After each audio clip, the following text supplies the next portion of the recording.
Bom, e como eu estava falando, a honra é minha, o prazer é meu de voltar aqui na LAN, não como ligante, mas podendo dar essa aula aqui o Matheus e o Marcos. O Matheus é o presidente, o Marcos é o vice-presidente, né, da Liga Acadêmica de Neurologia e Neurocirurgia da UFP. E como eu sempre falo, eu entrei na LAN do meu segundo para o terceiro período e foi basicamente a minha escola. No tempo era o Davi e o Guilherme que me acolheram e me ensinaram muito. E por isso que eu sempre levo todo o conhecimento o pouco conhecimento assim que a gente vai pegando ao longo do curso, tento fazer monitorias, tento fazer aulas e eu agradeço muito o convite. Vocês todos estão me escutando normal, né? Sim, escutando. Bom, o Matheus, iniciando agora, o Matheus me pediu para falar inicialmente um pouco sobre a neuroimagem mais básica, tá? Até para a gente poder iniciar o assunto do AVC isquêmico. A neuroimagem no AVC, como eu falei, é o mais básico de toda a neuroimagem. É basicamente tomografia e alguns casos específicos, como eu vou mostrar, tem algumas ponderações de ressonância como difusão. Então, a primeira coisa que nós temos que saber é ver uma tomografia normal, tá? Isso, nós estamos vendo dois cortes axiais, mais ou menos médios, né? Ao longo dos ventrículos laterais de dois pacientes distintos. Aqui é um paciente jovem, esse aqui é um paciente mais idoso. Quando a gente vai avaliar uma tomografia de crânio, a primeira coisa que você tem que ver é o quê? Primeiro, a diferenciação da substância cinzenta e da substância branca. Você vê que o córtex é onde tem o corpo do neurônio, ele é uma substância cinzenta. Desses corpos desses neurônios vão sair o quê? Suas axônios, que são as fibras que são mielinizadas e vai ser o chamado a substância branca, tá? Então, você vê que a gente tem uma região cortical e subcortical e que a gente tem uma diferença entre a densidade dessas áreas. Na tomografia, a gente sempre fala densidade, né? O hipodenso ou hiperdenso, ou isodenso. Você percebe que a substância cinzenta ela é mais hipodensa, a substância branca ela é mais hiperdensa e a substância branca ela é mais hipodensa, é mais escurinho, né? Outra questão que você tem que observar na tomografia no AVC, né, é a linha média, que a gente vai ver pelo septo pelúcido. Como eu vou falar mais lá na frente, um AVC leva a um edema, que pode levar a um efeito de massa com desvio da linha média. E a linha média a gente vê pelo septo pelúcido, que é essa região, que é a estrutura mais mediana do teu sistema nervoso central, tá? E o septo pelúcido, ele está aqui dividindo os cornos anteriores dos ventrículos laterais, que é outra estrutura que a gente observa. Se esses ventrículos laterais estão abertos, ou seja, a gente tem os cornos anteriores e aqui tem os posteriores, e bem no meio o terceiro ventrículo, a gente tem que saber se eles estão abertos e se tem conteúdo ou não sanguíneo dentro dele, que pode falar a favor de um AVC hemorrágico. O sangue, numa tomografia, ele é hiperdenso, ou seja, ele é branco, e bem mais branco do que tudo isso toda essa região cortical que nós estamos vendo. E eu vou mostrar uma imagem mais lá na frente para vocês. Além disso, a gente tem que, andando mais para a lateral aqui, a gente estava nessas estruturas mediais, a gente tem que identificar alguns gânglios da base, o tálamo e a cápsula interna, que são estruturas fundamentais na hora de você diagnosticar um AVC isquêmico, tá? Então, logo lateralmente ao corno anterior do ventrículo lateral, a gente tem um gânglio da base, que é o caudado, mais especificamente a cabeça do caudado, tá? Do mesmo jeito, lateralmente, formando a parede lateral do terceiro ventrículo, a gente tem aqui o tálamo, tá certo? Então, a gente tem um tálamo e o caudado. Lateralmente no cabeça do caudado e o tálamo, a gente tem essa estrutura, que é uma grande estrutura de substância branca, ou seja, que são fibras que estão descendo ou que estão subindo pela sua região anterior, que é a cápsula interna, tá bom? Então, aqui a gente vê a cápsula interna e você vê a diferenciação entre a cabeça do caudado e a perna anterior da cápsula interna, entre o tálamo e a perna posterior da cápsula interna. E aqui, medialmente, a gente, no meio, quer dizer, a gente tem o joelho da cápsula interna. Lateralmente à cápsula interna, vocês estão vendo essa estrutura um pouco mais hiperdensa. Aqui é o outro gânglio da base, o núcleo da base, em que a gente chama de lentiforme, que é a junção do globo pálido com o putame, né? Então, a gente aqui tem o lentiforme. Posteriormente ao lentiforme, vocês estão vendo que tem uma região um pouco mais hipodensa, mais escurinha. Isso aqui é a cápsula externa, tá? E lateralmente à cápsula externa, a gente vai ter um córtex aqui, ó. Que esse córtex vai ser justamente daquele lobo, que é o lobo insular, tá bom? Qual é a diferença, a pergunta que eu fiz no começo, entre essa TC e essa TC? As duas são normais, só que essa é de um paciente jovem e esse aqui é de um paciente idoso, como eu falei. Como assim é de um paciente idoso? Você percebe pela proeminência dos sulcos, das fissuras e dos sulcos. O paciente idoso, naturalmente, ele vai ter uma atrofia cortical. Então, você vai ter uma proeminência dos sulcos. Tanto que aqui fica bem mais visível o córtex insular do que aqui. Ó. Aqui o sulco é bem mais discreto, aqui ele está bem mais proeminente. Você vê um aumento dos ventrículos, né? O corno anterior do ventrículo lateral, o corno posterior do ventrículo lateral e o terceiro ventrículo. Então, você vê que tem uma ventriculomegalia, mas essa ventriculomegalia ela é fisiológica, é o que a gente chama de hidrocefalia ex vacuum. Algumas vezes vocês podem ver na urgência esse nome, hidrocefalia ex vacuum. Mas é uma hidrocefalia que, na verdade, você teve uma atrofia de toda a região do parênquima, e por ter essa atrofia, você vai aumentando o espaço fisiológico do ventrículo, tá? Tanto lateral como do terceiro ventrículo. Mas aqui a gente percebe que temos a diferenciação cortical, subcortical, que nós conseguimos identificar o tálamo, nós conseguimos identificar a cabeça do caudado, nós conseguimos identificar a cápsula externa, aqui o lentiforme e aqui o lobo insular, tá? O córtex insular. E não tem nenhuma região em que tenha uma hiperdensidade, nem dentro dos ventrículos. Aqui é mais artefato, na verdade são os vasos, né? Mas você não tem nem dentro do parênquima alguma região hiperdensa, nem dentro do sistema ventricular ou no espaço subaracnoide entre as fissuras uma hiperdensidade, que pode nos falar a favor de um sangramento, de um AVC hemorrágico. E nem temos regiões hipodensas, que vai falar mais a favor de um AVC isquêmico, tá? Então, tudo isso aqui é uma tomografia de crânio normal. E, como eu falei, como a aula é só especificamente sobre o AVC isquêmico, que é o AVC bem mais comum, que é cerca de 70% a 80% de todos os AVCs, eu vou querer mostrar para vocês. Vitor, Oi. tem como tu dar... Como?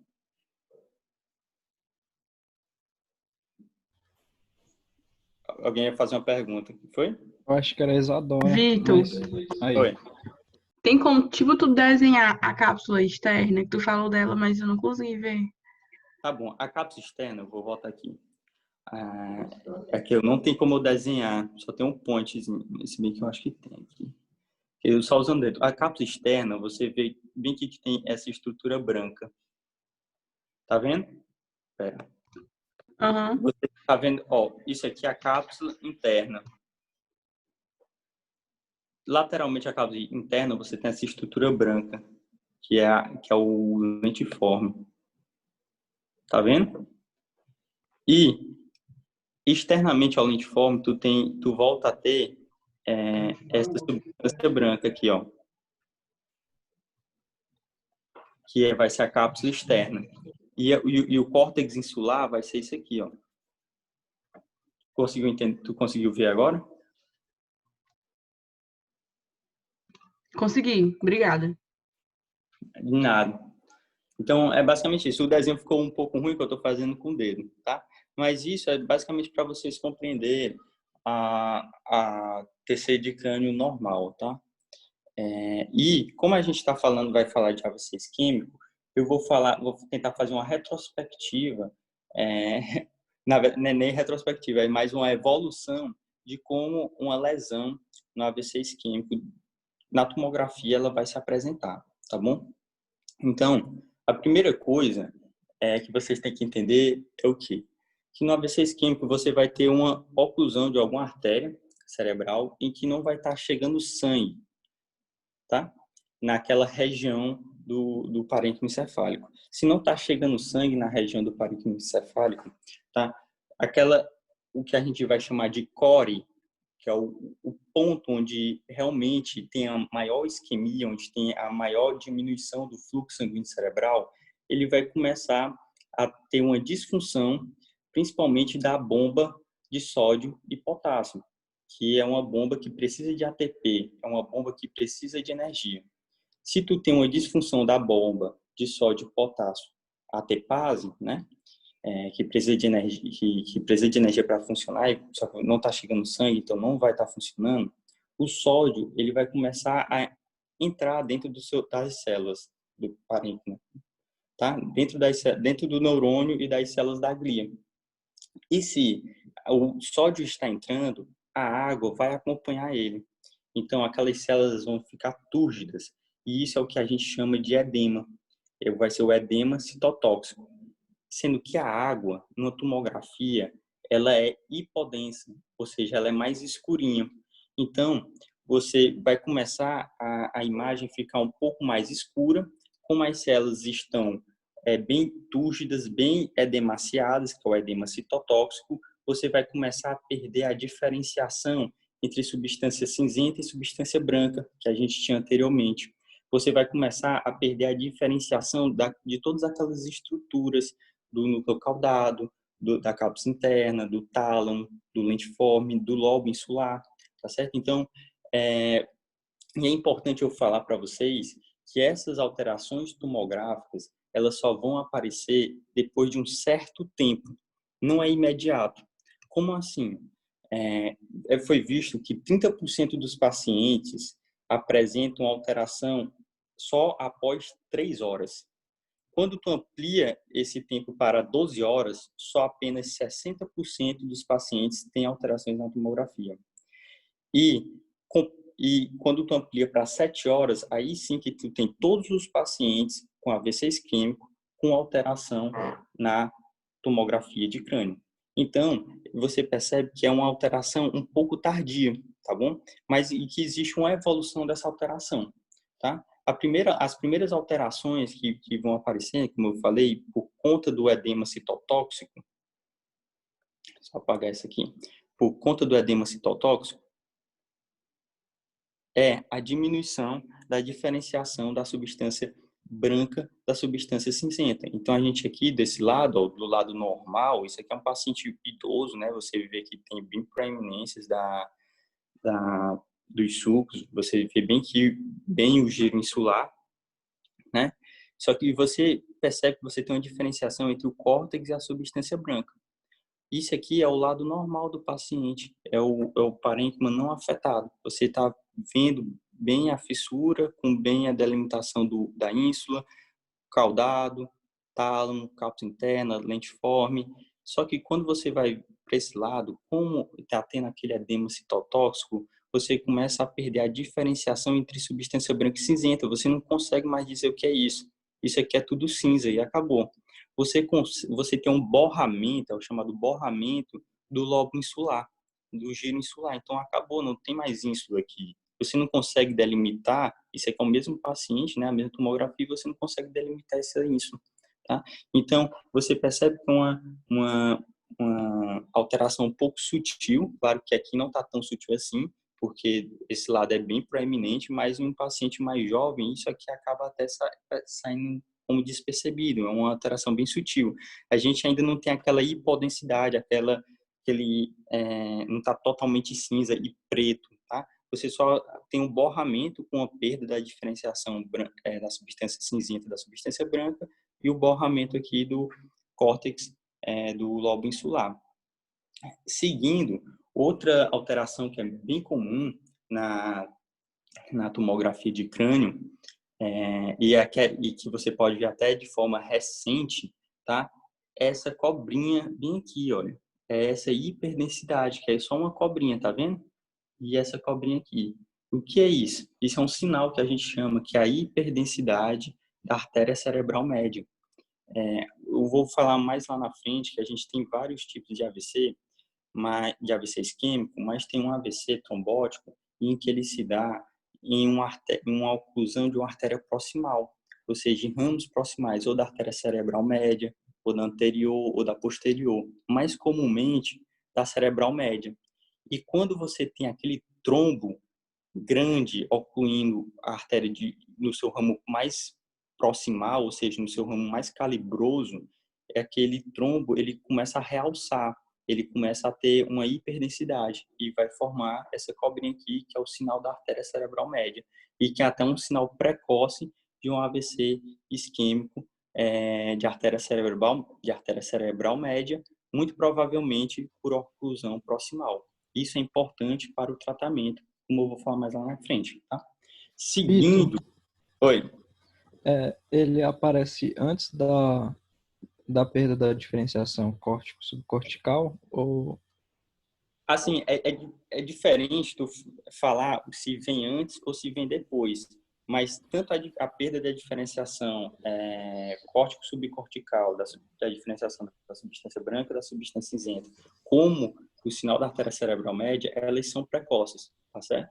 Mas Tá certo. é complicado falar o que vem primeiro e o que vem depois, até porque isso são coisas um pouco inespecíficas. Já quando tu vai... Varia muito, né? Como?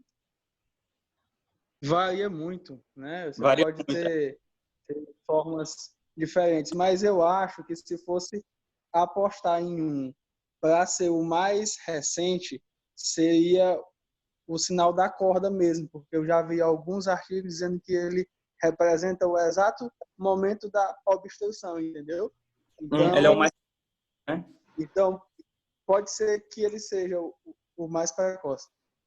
Tá certo. O termo que eu tinha visto até sobre o sinal da corda, que é um sinal hiperagudo, né?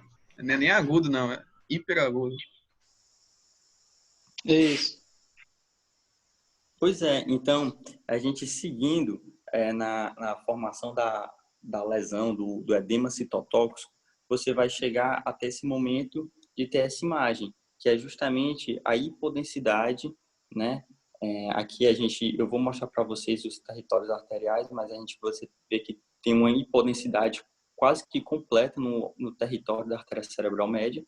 Aqui sim que você não consegue mais dizer o que é nada, tá? Você só tem um grande edema, tá? Um grande influxo de água dentro das células do parênquima cerebral, em que você vai ter uma grande hipodensidade. Em média, para você ter essa imagem aqui, representa cerca de 6 horas do evento inicial do AVC, tá? Então, você percebe que é uma imagem tardia, porque, como eu vou falar para vocês, o cérebro é tempo. O tratamento do AVC ainda é baseado em estimativas temporais. Claro que com o futuro, com exames mais aprofundados, isso começa a ser deixado um pouco de lado, mas a realidade ainda é estimativa temporal e que isso é fundamental para o tratamento do AVC isquêmico, você saber quanto de tempo do início do AVC até agora, tá? Mas finalmente, aquela região onde realmente que você não conseguiu retornar o fluxo, em que ela estava isquemiada, estava formando edema citotóxico, formou um edema posterior vasogênico e que levou à necrose. Essa necrose vai ser uma necrose de liquefação, tá certo? Vai ser uma necrose de liquefação, em que também vai permanecer uma hipodensidade, só que você percebe que é uma hipodensidade bem menor do que aquela anterior, e ela é bem delimitada com os seus sulcos, tá vendo? Ela é bem delimitada. Então, isso aqui é a região que morreu, Isso que representa a região que morreu.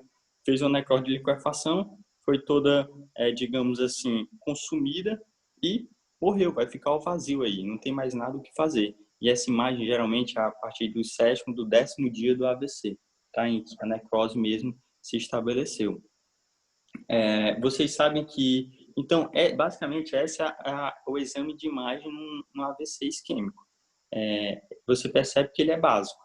E, diferentemente de se você for ver mesmo a neuroimagem, numa ressonância dessas doenças neurológicas, de tumores, então é bem mais complexo.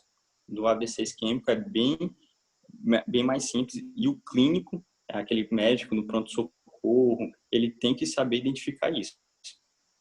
E vocês sabem que imagem é essa? Se isso aqui qual exame é esse? É uma tomografia? O que isso significa? Se é uma ressonância? Bom, isso aqui que vocês estão vendo é uma ressonância. Muitas pessoas até às vezes veem essa imagem e confundem com a tomografia, mas isso aqui é uma ressonância. Não vou entrar aqui na parte da técnica da ressonância nuclear magnética, mas a ressonância nuclear, pelo próprio nome, ele observa o quê? Ele observa, para ele formar uma imagem, depende vamos dizer assim, da concentração e da disposição dos átomos de hidrogênio daquela estrutura, tá? Então é assim que a ressonância nuclear magnética é feita. E você tem várias formas de ponderar uma ressonância nuclear magnética. Tem T1, tem T2. Para o pessoal mais novo, eu não vou dar uma aula de ressonância, né?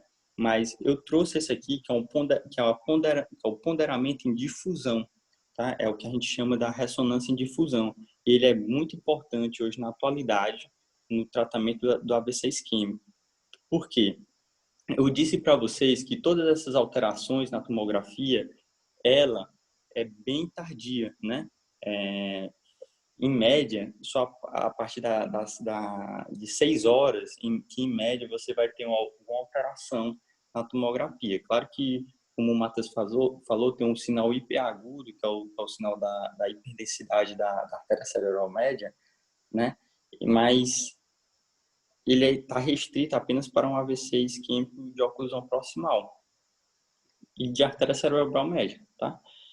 Então, a ressonância de difusão, o que ela vai ver? Eu falei para vocês que quando você está tendo a isquemia, você deixa de ter, você tem uma disfunção da bomba de sódio e potássio. O sódio ele vai começar a entrar na célula carregando água. Quando a água entra na célula, a célula vai ficar mais túrgida. Quando essa célula fica mais túrgida, você aumenta a capacidade de difusão do átomo de hidrogênio dentro dessa célula. E a ressonância nuclear magnética por difusão, ele consegue captar o grau de difusão desse átomo dentro daquela célula que está túrgida. Ou seja, a alteração numa imagem, ela é muito mais rápida, tá certo? Então, você pode perceber aqui, ó, como até a setinha está mostrando, no caso, como é uma ressonância, a gente chama agora de sinal, que é um hipersinal, né? Ou hiperintensidade, é um hipersinal na ressonância nuclear magnética, em que esse hipersinal, na ponderação de difusão, me indica que eu estou tendo uma grande difusão do átomo de hidrogênio dentro de uma célula neuronal. Ou seja, isso me indica que essa célula neuronal ela está túrgida, ela está edemaciada. E essa alteração ela aparece com cerca de 30 minutos, ela já pode nos mostrar esse hipersinal na ressonância nuclear magnética de difusão. Guardem essa informação que mais lá na frente a gente vai precisar, beleza? Então, isso aqui só foi para introduzir, eu sei que eu demorei um pouquinho mais aqui, mas é importante, tudo que vocês aprenderem aqui é importante, e bora seguir em frente. Como eu falei para vocês, tem como a gente estimar qual é a artéria que está sendo ocluída. Como? Pelo território das artérias cerebrais, tá bom? Claro que esse aqui eu não estou pegando aquele sistema vertebral da artéria basilar, as artérias cerebelares, só mesmo em relação às artérias cerebrais. Então, Quando uma artéria cerebral ela é formada, ela sai pelo seu ramo da carótida interna, no caso daqui da anterior e da média. Logo quando ela sai, logo quando ela se origina, ela manda ramos centrais, que são ditos as artérias lacunares, tá? Que são artérias perfurantes. Algumas pessoas já ouviram falar dessa forma, artérias perfurantes, que até a gente tem a substância perfurada anterior e posterior, que é por onde passam essas artérias perfurantes. São ramos, tá? E que eles vão irrigar justamente aquela região mais central. Qual é? Da artéria cerebral anterior vai irrigar o quê? A cabeça do caudado. Da média vai irrigar o quê? Vai irrigar o lentiforme. Da posterior vai irrigar o quê? O tálamo. E a gente tem uma artéria, que é a artéria corióide anterior, em que ela faz a irrigação da cápsula interna, tá? E o córtex, a substância cortical e subcortical, ela vai ser ela vai ser irrigada pelos ramos mais médio e distais dessas artérias, ou seja, da artéria cerebral anterior, cerebral média e da cerebral posterior. Você percebe que a artéria cerebral média ela ocupa quase a grande parte do território cerebral, né? É a principal, digamos assim, a principal artéria.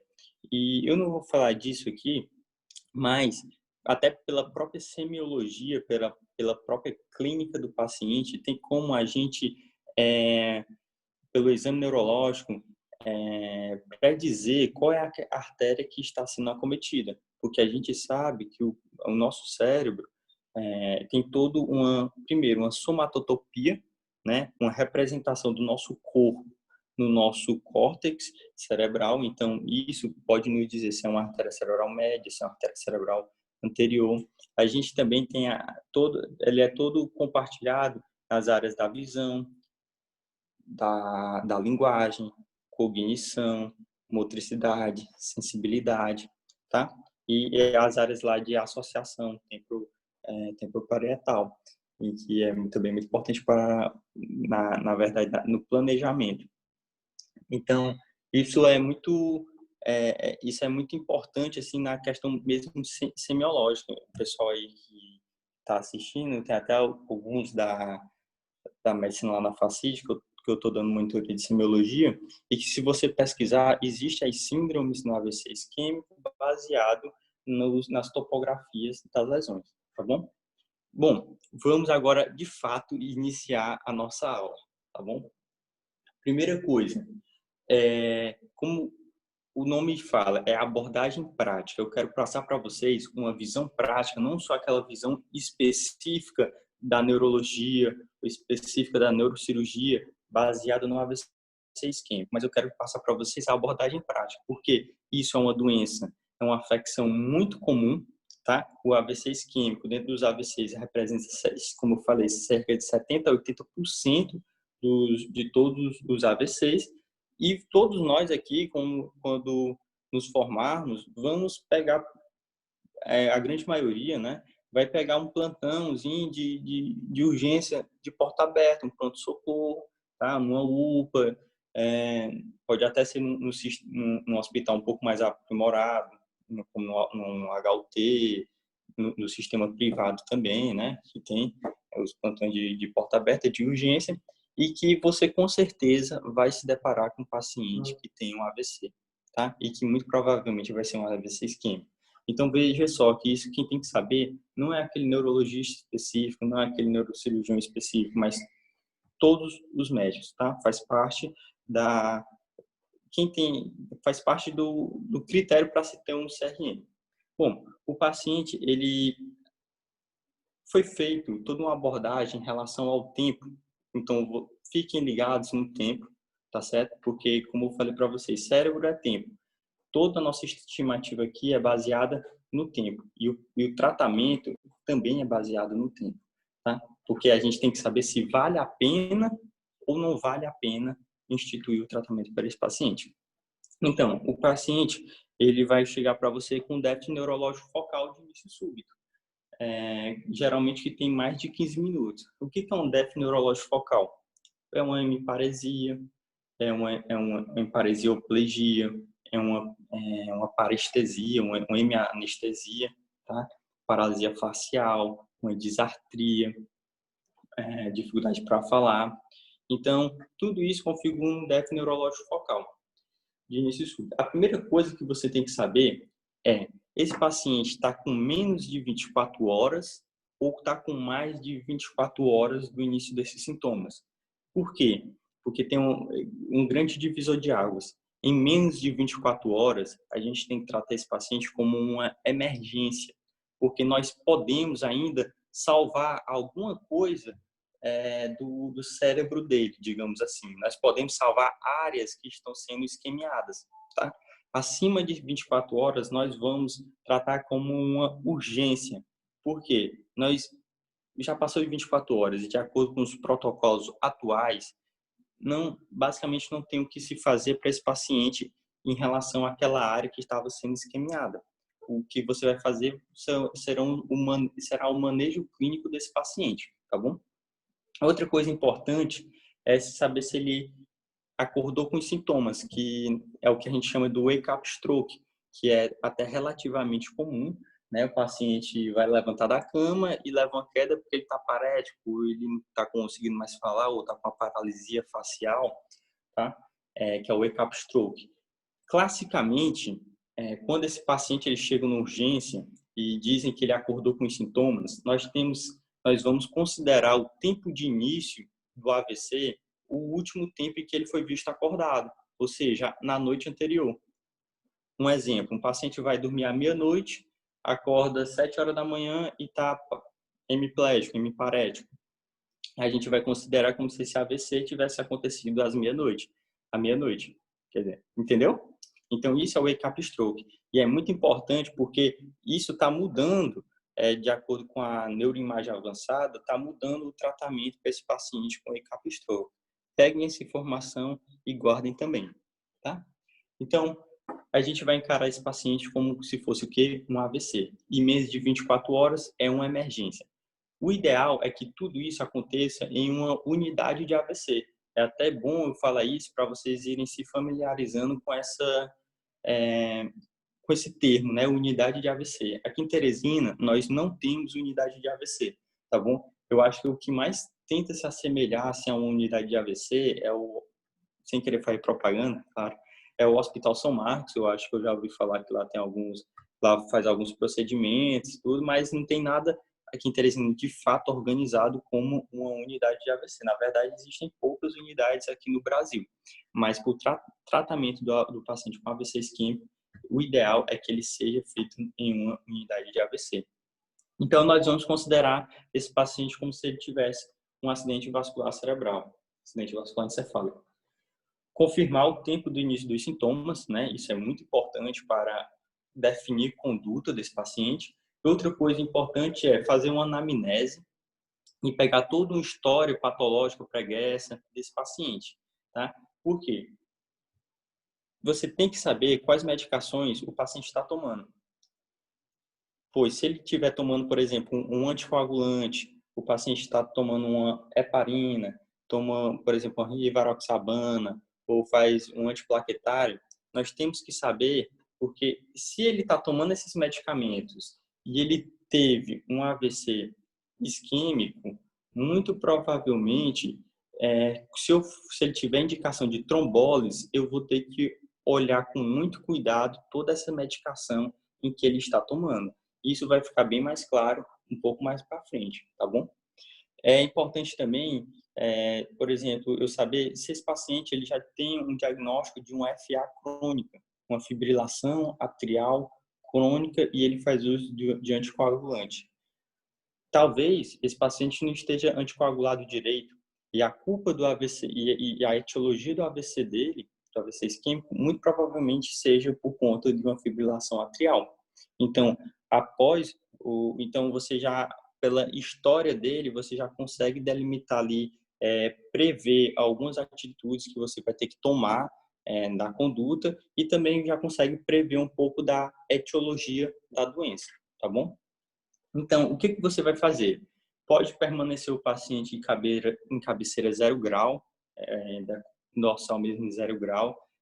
Antes se falava para deixar em 30 graus, evitar a hipertensão intracraniana, tudo, mas foi visto que não tem diferença. Quiser deixar 0 grau, pode deixar 0 grau. Checar a simetria dos pulsos carotídeos é muito importante, como uma avaliação inicial, para tentar buscar pelo menos uma etiologia desse AVC isquêmico, e vai que é uma doença carotídea, ele tem uma oclusão completa da artéria carótida, ou ele tem uma estenose bem avançada da artéria carótida e que tem uma diminuição do pulso carotídeo, ou um sopro, né, da artéria carótida. Avaliar a saturação de oxigênio desse paciente. Então, a gente vai fazer aquele ABCDE, né? Avaliar a saturação de oxigênio desse paciente, oferecer oxigênio se ele tiver com a saturação menor que 95, pode ser por catéter ou por máscara, tá? Avaliar a glicemia capilar, e essa glicemia capilar ela é fundamental no tratamento do AVC isquêmico, então a gente tem que fazer uma seriada dela de 6 em 6 horas, por duas coisas. Primeiro, uma glicemia menor que 50, ela pode simular um déficit neurológico focal, tá? Ela pode ser a causa do déficit neurológico focal, ou seja, ela é um diagnóstico diferencial de um AVC isquêmico. Então, se você detecta que o paciente está com menos de 50 numa glicemia, se você já faz a infusão de glicose hipertônica, e esse paciente, aos poucos, ele vai retornar a sua normalidade, né? E você descartou o diagnóstico de AVC isquêmico. Então, a causa daquele déficit não era do AVC, era de uma hipoglicemia, tá? Então, a glicemia é muito importante por causa disso. Mas também é visto que hipoglicemias menor que 70 e hiperglicemias, glicemias maior que 180, elas são deletérias para o teu neurônio. Então, você já está tendo um desconforto, uma injúria do parênquima cerebral por uma isquemia, e tanto a hipoglicemia como a hiperglicemia vai se somar a essa injúria. Então, a glicemia menor que 70, você já trata. Como é que você trata? Uma glicose hipertônica, 50%, né? A ampulazinha tem 10 ml, você pode fazer 4 ampolas, que é 40 ml dessa glicose hipertônica via intravenosa. E quando você tem uma glicemia muito alta, acima de 180, você pode também tratar. Você vai tratar com insulina regular, que é a rápida, né, subcutâneo. E aí eu botei o esqueminha, mais ou menos, das dosagens, de quantidade de unidade da insulina regular. O objetivo, o alvo, é você obter uma glicemia entre 140 e 180, tá? Outra coisa, você vai monitorizar os sinais vitais, pressão arterial, frequência cardíaca e frequência respiratória. Em relação à frequência cardíaca, ela é muito importante, porque muitas vezes, como eu falei, o paciente ele pode ter uma FA, eu falei de uma FA crônica em que ele já sabia o diagnóstico, né? Mas ele pode estar apresentando uma FA aguda, ou um FA que tem mais de 48 horas, que saiu já daquele espectro agudo, e que ele vai apresentar com uma palpitação e com aumento da frequência cardíaca. Claro que nem toda FA tem um aumento da frequência cardíaca. A gente tem a de baixa resposta, média resposta e alta resposta ventricular. Mas, se o paciente está com palpitação ou com aumento da frequência cardíaca, vale a pena a gente descartar uma fibrilação atrial desse paciente fazendo um eletrocardiograma, tá? E a conduta vai ser controlar essa frequência cardíaca ou por bloqueador de canal de cálcio ou por um beta-bloqueador, tá? E seguindo o protocolo do AVC isquêmico. APA, no AVC isquêmico, a gente só tem indicação, a gente tem o que a gente chama de hipertensão permissiva, né? Que você só faz o tratamento se a APA tiver maior ou igual a 220 por 120, porque maior que essa faixa, a gente já indica como que uma emergência hipertensiva, né? Tem uma pressão diastólica maior que 120, uma lesão de órgão-alvo. E o órgão-alvo, ele é o parênquima cefálico. Então, como é que você vai tratar? Ou com nitroprusiado de sódio ou com labetalol. O nitroprusiado de sódio, que é aquele vasodilatador direto, quando a pressão arterial diastólica estiver maior que 120, na verdade até maior que 140, e o labetalol quando for pressão arterial diastólica um pouco menor, mas que tem uma sistólica bem mais elevada. Se bem que o labetalol, ele nem tem aqui no Brasil, se eu não me engano, ainda não chegou, mas se faz com esmolol, é o alternativo dele, tá? Então, o que você vai pedir? Laboratorial. Mas você tem que saber o que você está querendo nesse laboratorial. Primeira coisa, hemograma. O que você quer ver no hemograma no paciente com AVC isquêmico? Você quer ver as plaquetas, tá bom? Você quer... Por quê? Alguém falou que esse paciente está com AVC isquêmico ou hemorrágico? Não, eu falei para encarar ele como um AVC, tá? A gente pode ter casos de plaquetopenia, ou idiopático, ou porque o paciente está fazendo uso de algum medicamento que diminui as plaquetas, como um antiplaquetário, de forma errônea, né? E que você pode ter uma plaquetopenia e essa plaquetopenia levar a um sangramento, tá? Então, pode ser um AVC hemorrágico. A gente só vai diferenciar se é AVC isquêmico ou hemorrágico após a tomografia. Claro que tem alguns sinais clínicos que falam a favor de uns e que falam a favor de outros, mas só após a tomografia que a gente vai saber, de fato, o que é, se é AVC isquêmico ou se é AVC hemorrágico. Ureia, creatinina, para você avaliar a função renal. É importante pedir o coagulograma, que é o tempo, o TAP, que é o tempo de ativação de protrombina, o tempo de tromboplastina ativado e o INR. O INR, principalmente para aqueles pacientes que estão fazendo uso do anticoagulante, como a varfarina, o TTPA e o TAP, principalmente para aqueles pacientes que fazem uso de uma heparina, né? Então, por quê? Qual que é a importância disso? Se eu estou fazendo uso do anticoagulante, se esse INR vir muito elevado, isso aqui é a causa de um AVC hemorrágico. Ou se eu estou fazendo uso de uma heparina, também pode levar, e que eu alargo muito o TTPA, isso também pode levar a um caso de AVC hemorrágico. Em contrapartida, se eu faço o uso de um anticoagulante ou de uma heparina e eu tenho um AVC isquêmico, eu tenho que saber obrigatoriamente o INR e o TTPA para eu definir a conduta, porque o tratamento, já adiantando, vai ser a trombólise, ou seja, eu vou botar um trombolítico lá. E o trombolítico, ele favorece o sangramento. Se eu já estou utilizando drogas que favoreçam o sangramento, digamos assim, se pode se somar ao trombolítico e aí levar a um AVC hemorrágico secundário a um AVC isquêmico. Só para deixar bem claro. Então, por isso que é importante a gente dosar o coagulograma, TAP, TTPA e INR. Tanto para avaliar essa questão do AVC isquêmico, como para avaliar a questão se não é a causa do AVC hemorrágico. Avaliar também os eletrólitos, sódio, potássio, cloro e magnésio, principalmente focando no sódio, que eu vou falar um pouco mais lá na frente, e avaliar a gasometria, para a gente saber se não está tendo nenhum distúrbio hidroeletrolítico, nenhum distúrbio ácido básico em que possa ser corrigido, tá bom? Outra questão, Victor, avaliar... Oi. Só para tu repetir, a importância de avaliar o INR e o TTPA, tanto para verificar a causa e o outro motivo seria? É porque esse paciente que chegou para a gente, ele não está nos mostrando se ele tem AVC isquêmico ou hemorrágico. Ele pode ter qualquer tipo de AVC, ele só tem um déficit neurológico focal. A gente ainda não definiu que tipo de AVC é esse, né?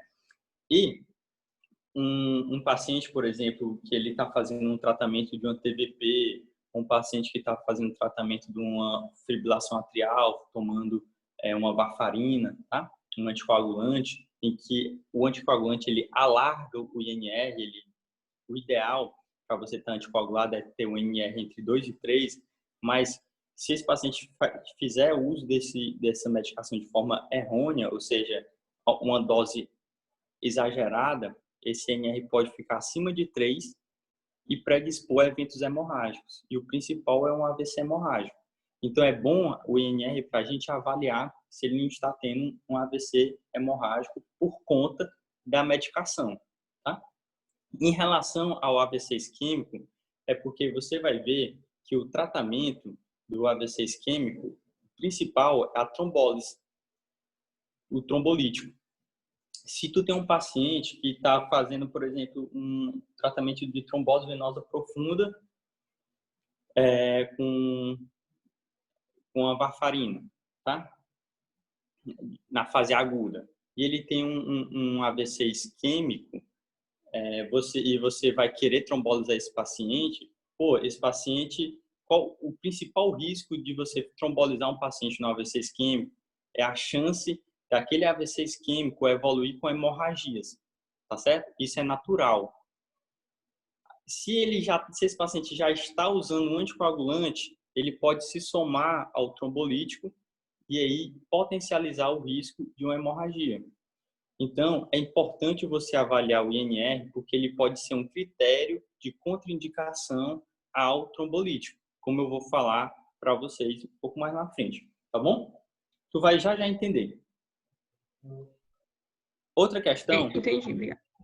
Semelhante à glicemia capilar, que a gente sempre tem que evitar a hipotermia e a hipertermia, tá bom? Então, a gente tem que fazer sempre um controle de temperatura de 4 em 4 horas, evitar hipotermia de acordo com a sala, botar cobertores, né?